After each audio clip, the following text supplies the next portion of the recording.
এমআরকে এডুকেশনের পক্ষ থেকে সকল ছাত্রছাত্রীদের স্বাগতম জানাই।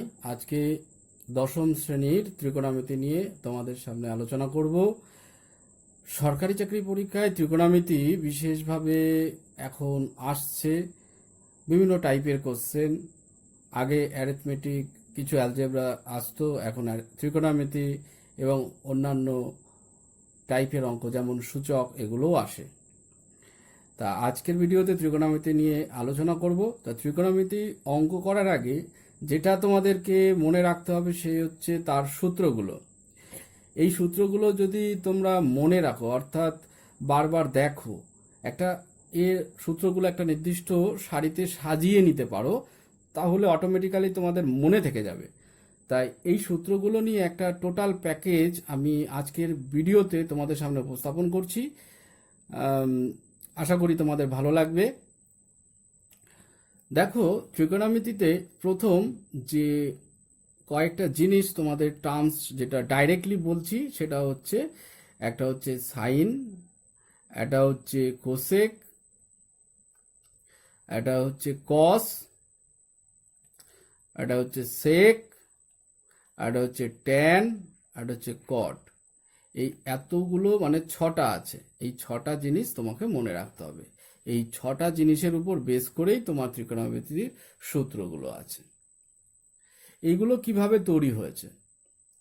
প্রথমে একটা সমকোণী ত্রিভুজ আমি এঁকে নিলাম। এই সমকোণী ত্রিভুজের এই যে কোণটাকে আমি 90 ডিগ্রি বললাম। তাহলে ভালো করেই বুঝতে পারছো যে এইটাকে আমরা বলি ভূমি,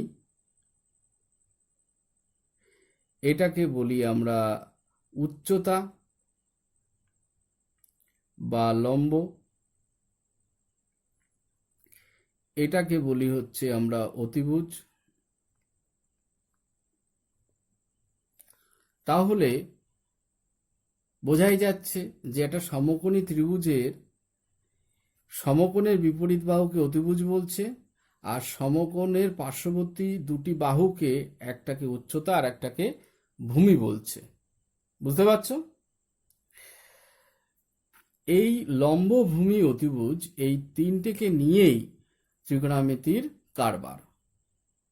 সেটা কিরকম ভাবে হলো সেটা বলার আগে পিথাগোরাসের একটা সূত্র তোমাদের মনে করে দিই।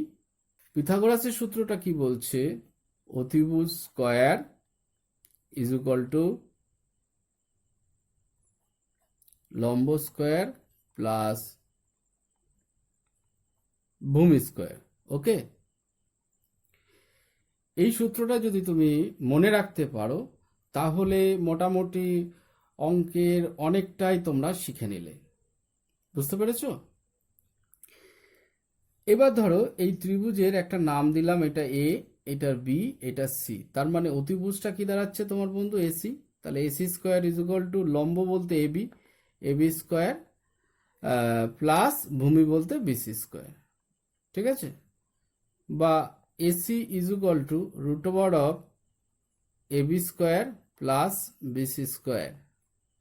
এটা তোমাকে মনে রাখতে হবে। মানে অতিভুজ is equal to root over of লম্ব স্কোয়ার প্লাস ভূমি স্কোয়ার। এই সূত্রগুলো যদি তোমরা মনে রাখো খুব সহজ হয়ে যায় ত্রিকোণমিতি শেখা। এই পিথাগোরাসের উপপাদ্য বা পিথাগোরাসের এই সূত্রটা মনে রাখার পর যেটা তোমাদের মনে রাখতে হবে, লম্ব, ভূমি আর অতিভুজ এই তিনটেকে। তা ত্রিকোণমিতিবিদরা এই লম্ব, ভূমি, অতিভুজের উপর বিভিন্নভাবে কালচার করেছে। কিভাবে কালচার করেছে? কালচার করেছে কখনো এইভাবে লিখেছে লম্ব বাই অতিভুজ, আবার কখনো অতিভুজকে আগে রেখে অতিভুজ বাই লম্ব করেছে। তাহলে এবারে চিন্তা করলো যে ভূমিটা বাকি আছে, তাহলে ভূমিটাকে রেখে অতিভুজটাকে তলায় রেখেছে, অর্থাৎ ভূমি বাই অতিভুজ করেছে। তারপর উল্টে লিখেছে অতিভুজ বাই ভূমি। তারপর লিখেছে লম্ব বাই ভূমি। তারপর লিখেছে ভূমি বাই লম্ব। তারপর দেখলো আমার এই লেখাগুলো টোটাল কমপ্লিট হয়ে গেল, অর্থাৎ লম্ব বাই অতিভুজ, অতিভুজ বাই লম্ব, ভূমি বাই অতিভুজ, অতিভুজ বাই ভূমি, লম্ব বাই ভূমি, ভূমি বাই লম্ব। এবার এগুলোর তো একটা নাম দিতে হবে, তাই এগুলোর একটা নাম এক একটার এক এক রকমভাবে দিয়েছে। ঠিক আছে, এটার নাম দিয়েছে সাইন, আর একটা সূক্ষ্মকোণ, এই যে এখানে দেখো এই ছবিতে লক্ষ্য করো, এখানে এটা একটা সূক্ষ্মকোণ বলা হয়। এরকম একটা সূক্ষ্মকোণের নাম থিটা দিয়েছে, এইটাকে থিটা বলে। এ ঠিক এরকম, এই দেখো লক্ষ্য করো, এটা হচ্ছে তোমার থিটা। এটা হচ্ছে একটা সূক্ষ্মকোণ, এর মান তুমি মানে থিটার মান হচ্ছে কোণের মান। যদি সঠিকভাবে বলতে হয় তাহলে থিটার মান হচ্ছে একটা কোণের, অর্থাৎ কোণের পরিমাপ। তা সাইন হচ্ছে একটা নাম, লম্ব বাই অতিভুজের নাম, আর তার সাথে একটা সূক্ষ্মকোণ বা একটি কোণের পরিমাপকে জুড়িয়ে দিলাম, যার নাম দিলাম থিটা। এই থিটার মান 0 ডিগ্রি হতে পারে, 30 হতে পারে, 60 হতে পারে, 45 হতে পারে, 90 হতে পারে। যেহেতু মাধ্যমিক অবধি সিলেবাসের বিষয় ভিত্তিতে আমার এই ত্রিকোণমিতির সূত্রগুলো আলোচনা, তাই এর মান ওই 0 থেকে 90-এর মধ্যে, অর্থাৎ 0 হবে, 90 হবে, 30 হবে, 45 হবে, 60 হবে, সবই হবে। এই কোণগুলোকে নিয়েই আলোচনা। তাই লম্ব বাই অতিভুজের মান সাইন থিটা দেওয়া হয়েছে, অতিভুজ বাই লম্বের মান কোসেক থিটা দেওয়া হয়েছে, কোসেক থিটা। ঠিক ভূমি বাই অতিভুজকে কস থিটা বলা হয়েছে, অতিভুজ বাই ভূমিকে সেক থিটা বলা হয়েছে, লম্ব বাই ভূমিকে ট্যান থিটা বলা হয়েছে, আর ভূমি বাই লম্বকে কট থিটা বলা হয়েছে। এত কিছু বলা হয়েছে। এবার আমি তাহলে আমি এই 6টার সূত্র আমি তৈরি করে নিলাম, যে লম্ব বাই অতিভুজ হচ্ছে সাইন থিটা। ঠিক অতিভুজটাকে উপরে রেখে নিচে লম্ব করলাম, মানে লম্ব বাই অতিভুজকে 1 বাই লম্ব বাই অতিভুজ যদি করি তাহলে অতিভুজ বাই লম্ব হয়ে যাবে, তাই তো? উল্টো, একে অপরের উল্টো। হরটা লম্বের ঘরে, হরটা লবের ঘরে, লবটা হরের ঘরে, ঠিক এরকম।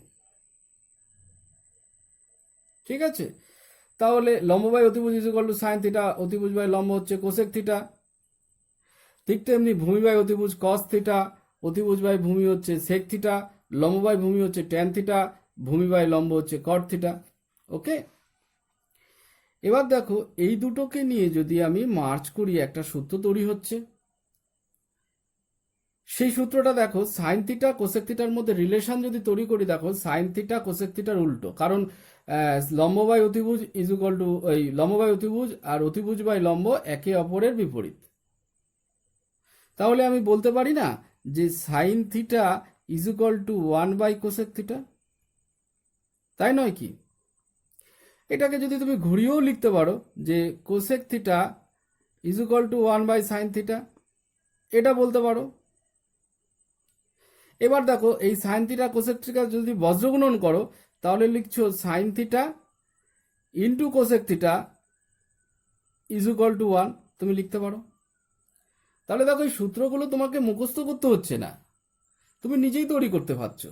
যদি তুমি লম্ব বাই অতিভুজ সাইন থিটা জানো, অতিভুজ বাই লম্ব যদি কোসেক থিটা জানো, তাহলেই বলতে পারছো যে sine theta is equal to 1 by cosec theta আর cosec theta is equal to 1 by sine theta, তাই নয় কি? এবার যদি সাইন থিটা কোসেক থিটা মানে এরকম বজ্রগুণন করো, sine theta into cosec theta is equal to 1, তাহলে এই তিনটে সূত্র তোমার মনে থেকে গেল, তোমার মুখস্থ করার কোনো দরকার নেই। সিস্টেম অনুযায়ী চলো, অটোমেটিক্যালি সব মনে থাকবে, বুঝতে পারছো? এবার দেখো কস থিটা আর সেক থিটা এটাকে মার্চ করে যদি আমি সূত্র তৈরি করি, একই রিদিমে যদি চলো তাহলেই তো বুঝতে পারছো। দেখো ভূমি বাই অতিভুজ আছে, অতিভুজ বাই ভূমি, তাহলে উল্টো, তাই নয় কি? তাহলে cos theta is equal to 1 by sec theta, এটা বলতে পারছো। তাহলে আবার তুমি এটাও লিখতে পারো যে sec theta is equal to 1 by cos theta, এটা লিখতে পারো। আর কি লিখতে পারো, যদি কস থিটা সেক থিটা বজ্রগুণন করো তাহলে cos theta into sec theta is equal to 1, এটা তুমি লিখতে পারছো। ক্লিয়ার হলো? তাহলে এইটাও নিশ্চয়ই তৈরি করে নাও। ট্যান থিটা আর কট থিটার মধ্যে রিলেশন দেখো, লম্ব বাই ভূমি আছে, ভূমি বাই লম্ব, তাহলে উল্টো আছে। তাহলে তুমি বলতেই পারো যে tan theta is equal two 1/cot theta, তাই নয় কি? আবার কট theta is equal two 1/tan theta, এটা বলতে পারছো। ট্যান থিটা কট থিটা বর্গগ্রহণ করো, তাহলে লিখতে পারো tan theta into cot theta is equal to 1। দেখো এই 6টা সূত্র মেন, যেটা তোমাকে মনে রাখতে হবে। এবার এই 6টা সূত্রের বেসিকে দেখো আরো 9টা সূত্র তৈরি হয়ে গেল, এটা কিন্তু তোমার মুখস্থ করার কোনো প্রয়োজন নেই, তুমি নিজেই তৈরি করে নাও না। এবার বারবার তুমি তৈরি করো, দেখবা তোমার মাথায় ঢুকে যাবে, তোমাকে মুখস্থ করতে হবে না। স্যারেরা তো বলে বারবার মুখস্থ করো মুখস্থ করো, বইতে একগাদা ত্রিকোণমিতি সূত্র, এত মাথায় রাখতে পারবে? মনে রাখো মনে রাখো, বারবার প্র্যাকটিস করো, অটোমেটিক্যালি পারবে, ভয় পাওয়ার কিছু নেই। এইবারে আর একটা স্পেশাল সূত্র হচ্ছে tan theta is equal to sine theta by cos theta, আর cot theta is equal to cos theta by sine theta. এটা তোমাকে মনে রাখতে হবে, বুঝতে পারছো? এবার প্রশ্ন হচ্ছে যে tan theta is equal to sine theta by cos theta আর cot theta is equal to cos theta by sine theta, এটা যেহেতু তোমাকে মনে রাখতে বলেছি, কিন্তু এটা যদি আমি তোমাকে প্রমাণ করে দেখিয়ে দিই যে tan theta is equal to sine theta by cos theta, তাহলে তোমাদের সুবিধা হবে না? বাকিটা তুমি cot theta is equal to cos theta by sine theta তোমরা নিজেরাও করে নিতে পারবে। যে কোনো একটা প্রমাণ করে দেখিয়ে দিই, তাহলে তোমাদের বিষয়টা বেশি ক্লিয়ারেন্স হবে এবং মজা লাগবে। চলো শুরু করি। দেখো অ্যাকচুয়ালি ট্যান থিটা মানে কি? ট্যান থিটা মানে হচ্ছে লম্ব বাই ভূমি। ওকে, তো আমার টার্গেট হচ্ছে লম্ব বাই ভূমি, এই তো টার্গেট। এবার আমি tan theta is equal to কি লিখেছিলাম? Sine theta by cos theta. তাহলে সাইন থিটা মানে কি? লম্ব বাই অতিভুজ। আর কস থিটা কি? ভূমি বাই অতিভুজ।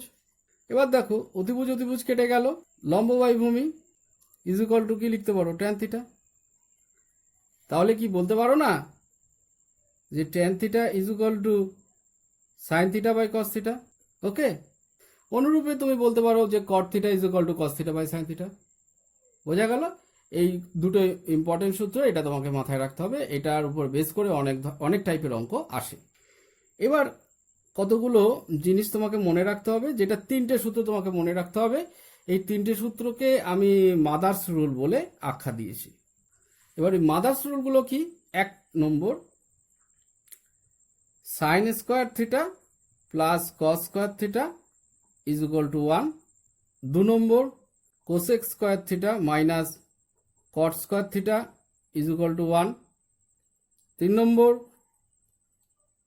সেক square theta minus tan square theta is equal to 1।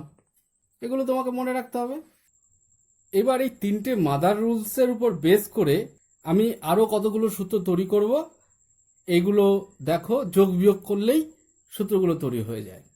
এখানে সাইন স্কোয়ার থিটাটাকে রাখলাম, রেখে এই প্লাস কস স্কোয়ার থিটাটাকে ওপাশে নিয়ে যাও, তাহলে এখানে 1 আছে, তাহলে 1 মাইনাস কস স্কোয়ার থিটা।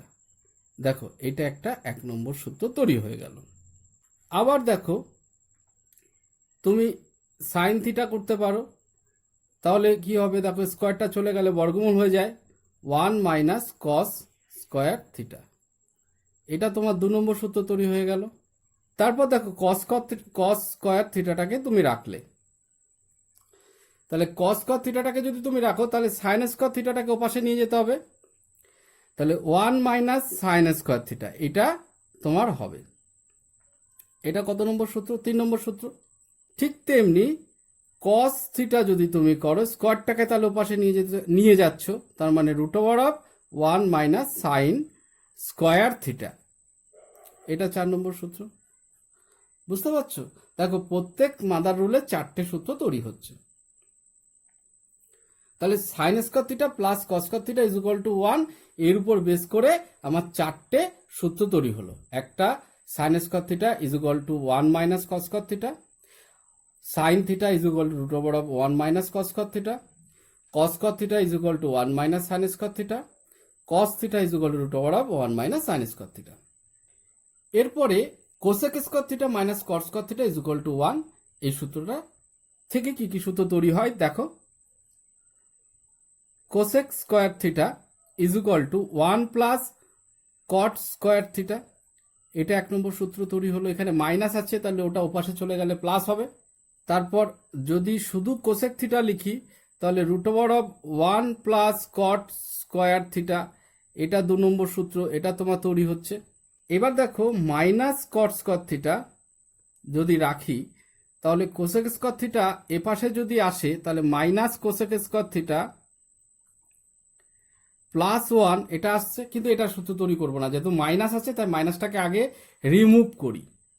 তাহলে মাইনাস কট স্কোয়ার থিটা, মাইনাসটা কমন নাও, কোসেক স্কোয়ার থিটা মাইনাস 1, এদিকে মাইনাস মাইনাস কাটো,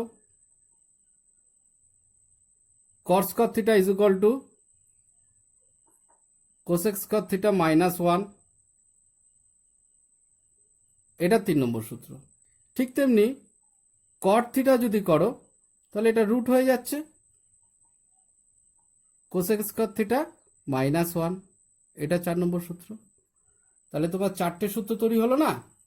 একটা হচ্ছে cosec square theta is equal to 1 plus cot square theta, তারপর cosec theta is equal to root over of 1 plus cot square theta, তারপর cot square theta is equal to cosec square theta minus 1, আর হচ্ছে cot theta is equal to root over of cosec square theta minus 1। 3 number mother's rule দেখো, sec square theta minus tan square theta is equal to 1। তাহলে এখান থেকে তৈরি করো, sec square theta is equal to 1 plus tan square theta, sec theta is equal to root over of 1 plus tan square theta, tan square theta is equal to sec square theta minus 1, tan theta is equal to root over of sec square theta minus 1। তাহলে এটা হলো sec square theta is equal to 1 plus tan square theta, এটা 1 নম্বর। sec theta is equal to root over of 1 plus tan square theta, এটা হলো 2 নম্বর। tan square theta is equal to sec square theta minus 1, এটা হচ্ছে 3 নম্বর। ঠিক আছে, তারপর tan theta is equal to root over of sec square theta minus 1, এটা হচ্ছে 4 নম্বর। তাহলে তুমি 3টে মাদার্স রুল তুমি জানলে। 1 নম্বর হচ্ছে sin square theta plus cos square theta is equal to 1, 2 নম্বর হচ্ছে cosec square theta minus cot square theta is equal to 1, 3 নম্বর হচ্ছে sec square theta minus tan square theta is equal to 1। ওকে, এই 3টে সূত্রের প্রত্যেকটারই 4টে করে সূত্র রয়েছে এবং সেটা আমি যোগ বিয়োগ করে বুঝিয়ে দিলাম। তাহলে বারবার মুখস্থ করার কিছু নেই, বারবার মনে রাখার প্রয়োজন আছে এবং অঙ্ক করতে সেটা কাজে লাগবে। এবার ঘটনাটা হচ্ছে প্রত্যেকেরই একটা প্রমাণ আছে। একটা প্রমাণ আমি দেখিয়ে দিই, বাকিগুলো তুমি নিজে বাড়িতে নিজেরাই করো। দেখো sign square theta plus cos square theta is equal to 1, এটা লিখলাম তো। দেখো এটারও প্রমাণ আছে, কিভাবে প্রমাণ করছি ভালো করে লক্ষ্য করো। দেখো বাম পক্ষ লিখি, sign square theta plus cos square theta, এটা লিখলাম। ওকে, সাইন মানে কি? সাইন মানে প্রথমে কি লিখেছি, লম্ব বাই অতিভুজ, স্কয়ার দিলাম। কস মানে কি, ভূমি বাই অতিভুজ, স্কয়ার দিলাম। এবার এটাকে আলাদা করি, লম্ব স্কয়ার বাই অতিভুজ স্কয়ার, ভূমি স্কয়ার বাই অতিভুজ স্কয়ার। এইবারে অতিভুজটাকে কি করো, লসাগু করো। অতিভুজ স্কয়ার তোমার লসাগু হলো। অতিভুজ অতিভুজ যদি ভাগ করো তাহলে লম্ব স্কয়ার পড়ে থাকে, আর অতিভুজ অতিভুজ ভাগ করলে সেখানে তোমার ভূমি স্কয়ার পড়ে থাকে, কারণ এগুলোর ভাগফল হয় 1, তাই ভূমি স্কয়ারের সাথে 1 গুণ করলে ভূমি স্কয়ারই হয়। এবার পিথাগোরাসের সূত্রে তোমাদের আমি লিখিয়েছিলাম না, লম্ব স্কয়ার প্লাস ভূমি স্কয়ারের মান কত? লম্ব স্কয়ার প্লাস ভূমি স্কয়ার ইজ ইকুয়াল টু অতিভুজ স্কয়ার। তাহলে তুমি এখানে লিখে দিতে পারো, এই লম্ব স্কয়ার প্লাস ভূমি স্কয়ার না লিখে অতিভুজ স্কয়ার। তলায়ও কি আছে, অতিভুজ স্কয়ার।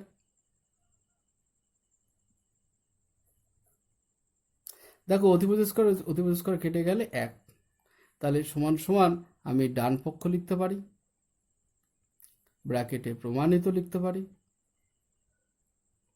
বুঝতে পারছো? তার মানে আমি প্রমাণ করে দিলাম যে sine square theta plus cos square theta is equal to 1। ঠিক অনুরূপে cosec square theta minus cot square theta is equal to 1, sec square theta minus tan square theta is equal to 1, এটাও প্রমাণ করা যায়। ভিডিওটা বেশি লেন্দি না করে আমি সঠিক জিনিসগুলো তোমাদের সামনে উপস্থাপন করবার চেষ্টা করছি। এই প্রমাণগুলো তোমরা বাড়িতে করো। যদি বুঝতে না পারো কমেন্ট করো, চ্যানেলটা স্বার্থে কমেন্ট করো।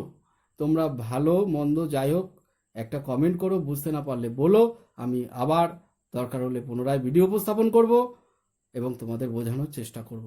উদ্দেশ্যটা তো তোমরা বুঝবে, তাই নয় কি? এরপরে পুরক্ষণ বেসের কয়েকটা সূত্র যেটা তোমাদের মনে রাখতে হবে। পুরক্ষণ বেসের মোট 6টা সূত্র আছে। সেটা হচ্ছে 1 নম্বর হচ্ছে sine 90 degree minus theta is equal to cos theta. 2 number cos 90 degree minus theta is equal to sine theta. 3 number cosec 90 degree minus theta is equal to sec theta. 4 number sec 90 degree minus theta is equal to cosec theta. 5 number tan 90 degree minus theta is equal to cot theta. 6 number cot 90 degree minus theta is equal to tan theta. Okay, এটা তোমাদের মনে রাখতে হবে। বুঝতে পারছো তো? Sine 90 degree minus theta is equal to cos theta, cos 90 degree minus theta is equal to sine theta, তারপর cosec 90 degree minus theta is equal to sec theta, sec 90 degree minus theta is equal to cosec theta, tan 90 degree minus theta is equal to cot theta, cot 90 degree minus theta is equal to tan theta. এটা পুরক্ষণের অঙ্ক। পুরক্ষণ তো জানো যে দুটো সূক্ষ্মকোণের সমষ্টি যদি 90 degree হয় তাহলে একটি কোণকে অপর কোণের পুরক্ষণ বলে। পুরক্ষণ, সম্পুরক্ষণ, এই সমস্ত ভিত্তিক সমস্ত জ্যামিতি ভিত্তিক ভিডিও আমি আগেই উপস্থাপন করেছি। আমি ত্রিকোণমিতি বোঝানোর জন্যই তোমাকে এগুলো উপস্থাপন করেছিলাম আগে।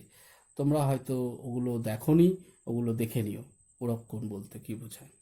ঠিক আছে, ধরে নাও এখানে alpha plus beta is equal to 90 degree. তার মানে তুমি বলতে পারো alpha is equal to 90 minus beta. হ্যাঁ, এটা বলতে পারো। অথবা বলতে পারো beta is equal to 90 minus alpha. এই এত কিছু বলতে পারো তুমি। যদি বলে আলফা বিটা পরস্পরের পুরক্ষণ, তাহলে তোমাকে বলতেই হবে যে alpha plus beta is equal to 90 degree. এর উপর বেস করে তোমার এই সূত্রগুলো তোমার কাজে লাগবে। এখন তো অঙ্ক করাচ্ছি না, তোমাকে সূত্রগুলো মনে রাখানোর চেষ্টা করছি। তা এগুলো পুরক্ষণ বেসের অঙ্ক, ওই সূত্র যেটা তোমাদের মনে রাখতে হবে। এরপরে যেটা তোমাদের বিশেষ করে মনে রাখার দরকার হচ্ছে, যেটা তোমরা জানবে সেটা হচ্ছে ষষ্ঠিক মান আর হচ্ছে বৃত্তীয় মান। ষষ্ঠিক মান হচ্ছে ডিগ্রিতে হয় আর বৃত্তীয় মান হচ্ছে রেডিয়ানে হয়, রেডিয়ান এককে হয়। ঠিক আছে, ডিগ্রির চিহ্ন তো জানোই। ধরো কোনো কিছু, ধরো এ লিখলাম, এ সাপোজ, তাহলে তার মাথায় এই যে এটা, এই চিহ্ন গোল্লার মতো চিহ্ন দিলে এটা হচ্ছে ডিগ্রি। আর এ লিখে এর মাথায় একটা ছোট্ট করে সি দাও, এটা হচ্ছে রেডিয়ান। এই হচ্ছে বিষয় পার্থক্য। তা সাধারণত এই ত্রিকোণমিতিতে যে সূত্রটা কাজে লাগবে সেটা হচ্ছে 180 degree is equal to pi radian. এই সূত্রটা লাগবে। পায়ের মান এখানে 22/7 নয়, পায়ের মান মানে 180 degree is equal to pi radian, এটা জানবে। ঠিক আছে, এবার কখনো কখনো ধরো তোমাদের অঙ্ক বললো যে 60 ডিগ্রি কোণের বৃত্তীয় মান কত, এটা ধরো তোমাকে বার করতে বললো। তুমি কি লিখবে? ওইটাই লিখবে শর্তানুসারে 180 degree is equal to pi radian, তাই না? তাহলে ওই কি নিয়ম করলে 1 degree is equal to pi radian by 180। ঠিক তেমনি 60 degree is equal to pi radian into 60 by 180। কাটাকুটি করো, তাহলে পাই রেডিয়ান বাই 3। এটা বেরোচ্ছে তোমার বৃত্তীয় মান 60 ডিগ্রি কোণের। ঠিক তেমনি এটা করতে পারো যে 1 মিনিট সমান সমান 60 সেকেন্ড, মানে এটা হচ্ছে একটা দাগ হচ্ছে মিনিটের দাগ আর দুটো দাগ হচ্ছে সেকেন্ডের দাগ। ওকে, আবার 1 degree is equal two 60 minute. এটাও তোমাদের মনে রাখতে হবে। এই কনভার্টগুলো যদি তোমরা মানে এই পরিবর্তনগুলো যদি তোমরা মনে রাখতে পারো এই সূত্রগুলো, তাহলে যখন তখন তুমি চেঞ্জ করে নিতে পারো। এরপরে যেটা তোমাদের মনে রাখতে হবে সেটা হচ্ছে মান নির্ণয়ের অঙ্ক। আর মান নির্ণয়ের অঙ্ক কমপ্লিট হলেই আমার ত্রিকোণমিতি ভিডিও অর্থাৎ সূত্রের ভিডিওটা শেষ হবে। ত্রিকোণমিতিতে মান নির্ণয়ের ব্যাপারে একটু আগে কথা বলি যে আমাদের কত ডিগ্রি মান নির্ণয় মানে কোন কোন কোণের মান আমাদের জানা প্রয়োজন। সেটা হচ্ছে 0 ডিগ্রি, 30 ডিগ্রি, 45 ডিগ্রি, 60 ডিগ্রি আর 90 ডিগ্রি। এটা হচ্ছে ক্লাস 10-এর চ্যাপ্টারের মধ্যে আছে। তো এতগুলোর মান আমাকে জানতে হবে। এবার কোনগুলোর মান জানতে হবে? ওই যে সাইনের, তারপর কোসেকের, তারপর কস, তারপর ট্যান, তারপর কট, এগুলোর মান জানতে হবে। ঠিক আছে? তা এই মানগুলো বইতে দেখবা রয়েছে মানগুলো। এবার এগুলো মুখস্থ করার কোনো দরকার নেই। আমি একটা ক্রোনোলজি তোমাকে সাজাতে বলবো, ঠিক সেইভাবে সাজিয়ে নেবে, অটোমেটিক্যালি মুখস্থ হয়ে যাবে। আর এই যে সূত্রগুলো বললাম, এই সূত্রগুলোর উপর বেস করেই এই মানগুলো। দেখো, প্রথমে তুমি প্রথমে 0 ডিগ্রি মান জানতে চাইবে, তারপর 30 ডিগ্রি, তারপর 45 ডিগ্রি, তারপর 60 ডিগ্রি, তারপর হচ্ছে 90 ডিগ্রি। এই কোণের মান তোমাকে জানা দরকার। এগুলো জানলেই হয়ে যায়। এই মান তৈরি করা যায়। কিভাবে তৈরি করতে হবে? মনে মনে তুমি এখান থেকে 0 লিখলে, তারপর 1 লিখলে, তারপর 2 লিখলে, তারপর 3 লিখলে, 4 লিখলে। ঠিক আছে? মনে মনে এই সংখ্যাগুলো পরপর তো এগুলো লিখতেই পারবে। 0, 1, 2, 3, 4। সবার শেষের সংখ্যা কত? 4। এই 4 দিয়ে ভাগ করো সবাইকে। ঠিক আছে? 4 দিয়ে ভাগ করে দেবে।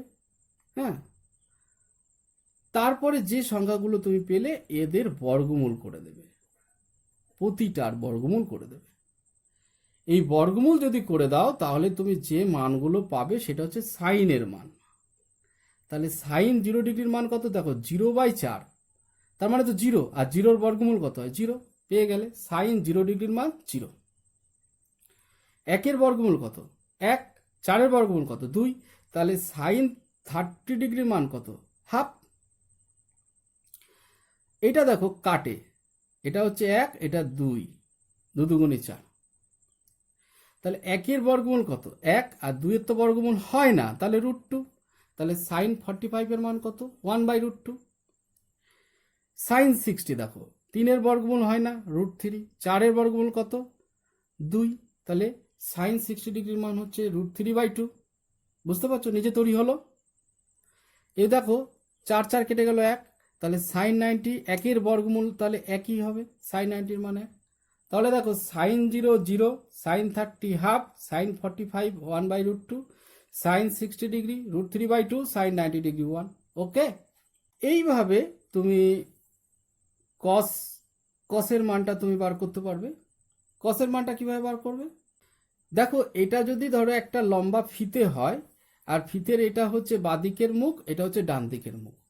এই ডান দিকের মুখটা জাস্ট এই পাশে নিয়ে আসলে, ঘুরিয়ে সরিয়ে দিলে, যদি চেঞ্জ করা যায় মানে বাঁদিকের মুখ ডান দিকে, ডান দিকের মুখ বাঁদিকে, যদি এরকম হয় তাহলে কি চেঞ্জ হয়ে যাবে? তো তাহলে এরকম চেঞ্জ হলে কি মানে এইটা চলে আসবে এর ঘাড়ে, এইটা চলে আসবে এর ঘাড়ে, এইটা মাঝখানেই থাকবে, এইটা চলে আসবে এখানে, 0 চলে যাবে এই পাশে। ঠিক এইভাবে চেঞ্জ করে দাও, তাহলে কসের মান পেয়ে যাচ্ছ। তার মানে দেখো cos 0-র মান কত? 1। cos 30-র মান কত? এইটা হবে √3/2। cos 45 এইটাই হবে 1/√2। cos 60 এইটা হবে 1/2। আচ্ছা, cos 90 0 হয়ে গেল, কসের মান পেয়ে গেলে। ওকে, এইবার দেখো কোসেক। কোসেক 0-র মান কি? কোসেক মানে কি? Cosec theta is equal two 1/sin theta, তাই তো? তাহলে 0-র তলায় 1 আছে, তাহলে 0/1-কে যদি উল্টাও তাহলে কি 1/0, তার মানে অসংজ্ঞাত, মানে অসীম, ইনফিনিটি মান পাওয়া যাবে। কারণ 1/0 করলে ক্যান নট ডিভাইডেড বাই 0, 0 দিয়ে মানে কখনো ভাগ যায় না কোনো সংখ্যা, তাই অসংজ্ঞাত। আর 1-2-এর উল্টে গেলে কত হচ্ছে? 2। 1/√2 উল্টে গেলে √2। আচ্ছা, √3/2 উল্টে গেলে 2/√3। তারপর 1-কে উল্টে গেলে একই হবে। তাহলে কোসেক 0-র মান অসঙ্গত, কোসেক 30-র মান 2, কোসেক 45-এর মান √2, কোসেক 60-র মান 2/√3, কোসেক 90-র মান হচ্ছে 1। এবার সেকের মান কি হবে? ওই ফিতে উল্টানো কেস, ঘুরিয়ে দাও, তাহলে এটা হচ্ছে 1, তারপর হচ্ছে 2/√3, তারপর √2, তারপর হচ্ছে 2, তারপর এই অসংজ্ঞাত। তাহলে কি দাঁড়াচ্ছে? sec 0 1, sec 30 2/√3, sec 45 √2, sec 60 √2, sec 90 হচ্ছে অসংজ্ঞাত। এবারে ট্যান, ট্যান মানে কি? Sine theta by cos theta, আমি লিখিয়েছিলাম তো। তাহলে ট্যান থিটা যদি sine theta by cos theta হয়, তাহলে কি সাইন মানে কি 0/1 মানে কত? 0। 1/2, এ দেখো এটা কি 30, তো সাইন 30 জায়গায় যদি যায় 1/2 আর √3/2 পাচ্ছি, মানে সাইনের মান এটা, কসের মান এটা। সাইন 30 মান 1/2, কস 30 মান √3/2, এটা বাই করো, তাহলে এখানে 2 2 কেটে যাচ্ছে, 1/√3 পড়ে থাকে, তাহলে 1/√3। এই দেখো 1/√2 1/√2 কেটে গেলে 1 হয়, তাহলে tan 45 এর মান 1। এবার দেখো √3/2 আর 1/2, এটা 2 2 কেটে যাচ্ছে, √3 উপরে আছে, তাই √3 উপরেই বসে থাকবে, তলায় 1 এর কোনো দাম নেই, তাই √3 বসাতে পারি। আবার দেখো এটাকে 1/0 মানে এটা অসংগতই লিখবে, মানে tan 90 এর মান অসংগত হয়ে গেল, 1/0 মানে অসংগত। Sine theta by cos theta is equal to tan theta, এই সূত্রে। এবার কট, কটের মান কি? ওই যে ফিতে উল্টানো কেস, তাহলে প্রথমটা আসবে অসংজ্ঞাত, তারপরে কি তো ট্যান কট 30 মান কত? √3, এইটা এই মানটা এদিকে আসবে, 60টা 30 হয়ে যাবে, আর 45 একই মিডিলে আছে, আর কট 60 মান হচ্ছে 1/√3, আর কট 90 মান 0। বুঝতে পারছো? তাহলে tan 0 0, tan 30 1/√3, tan 45 1, tan 60 √3, tan 90 অসংগত, cot 0 অসংগত, cot 30 √3, cot 45 1, cot 60 1/√3, cot 90 0। দেখো এই যে মানগুলো আমি তোমাদের সামনে উপস্থাপন করলাম, এই মানগুলো আমি কিন্তু মুখস্থ করতে তোমাদের একটু বলছি না। এইভাবে 0 1 2 3 4 করে লিখে লাস্টের সংখ্যা 4 দিয়ে ভাগ করো, তারপর বর্গমূল করো, সেই মানটা পাবে সাইন, তারপর সাইনকে ফিতে উল্টে দাও, কসের মান পেয়ে যাবে।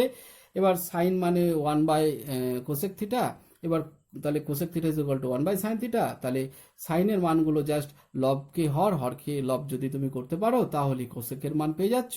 কোসেকটাকে ফিতে উল্টে দাও তাহলে সেকের মান। এবার ট্যানের মান মানে হচ্ছে sine theta by cos theta, মানে সাইনের মান আর কসের মান যদি করে দাও তাহলেই ট্যানের মানগুলো পেয়ে যাচ্ছ। ট্যানের মান বার করার পর ফিতে উল্টে দাও, তাহলে কটের মান পেয়ে যাচ্ছ। তাহলে তোমাকে সূত্রগুলো তৈরি করে নিতে হচ্ছে। এটা তৈরি করতে করতে অটোমেটিক্যালি তোমাদের মাথায় ঢুকে যাবে, মুখস্থ করার কথা ভেবো না, তাহলে কদিন পর ভুলে যাবে। তা আমি এতগুলো যে সূত্র তোমাদের সামনে উপস্থাপন করলাম ত্রিকোণমিতি, এই সূত্রের উপরই বেস করে একদম ত্রিকোণমিতি যত অঙ্ক আছে সব, একটাও বাইরে নেই। অনেক পরিশ্রমের মাধ্যমে এই সূত্রগুলো তোমাদের সামনে উপস্থাপন করলাম, আশা করি তোমাদের ভালো লাগবে। আর আমার চ্যানেলটাকে যদি একটু পছন্দ হয় সাবস্ক্রাইব করো, আর যারা সাবস্ক্রাইব করেছো তাদের বিশেষ ধন্যবাদ জানাই। আজ এই পর্যন্ত, তোমরা সকলে ভালো থেকো।